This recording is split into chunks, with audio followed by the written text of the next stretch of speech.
Hello, I am Jonathan Evans, and I am a secondary education major with a concentration in social studies at Towson University. I was born in Baltimore, Maryland, and was raised in Pasadena, Maryland, where I currently still live. I have a mother and a father and two brothers who live in Ocala, Florida, and frequently travel back and forth to Maryland for work. I am a courteous, helpful, and trustworthy person with a good sense of humor. As I feel these attributes help me in my everyday life, I also feel they help me immensely when interacting with my future students. Putting content to the side, having a good relationship with your students is very important. As Rita Pearson once said in her TED Talk, you know kids don't learn from people who they don't like.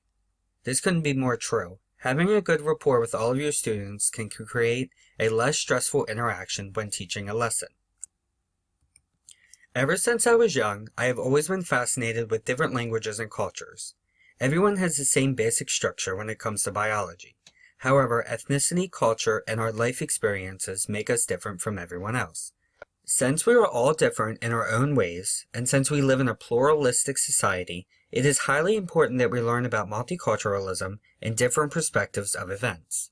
As much as I love geography, I also love history because every location you visit, there is a historical past that shaped it in the way that we see it today.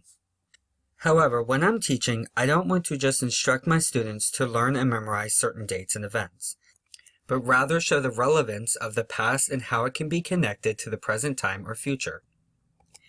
Teaching content area reading in social studies is very important. Students will read, write, and think differently when reading in a social studies classroom.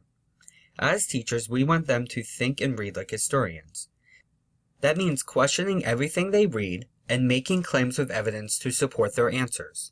Since students will be usually analyzing primary and secondary sources that often use specific language, it is important for them to understand how to interpret those works properly.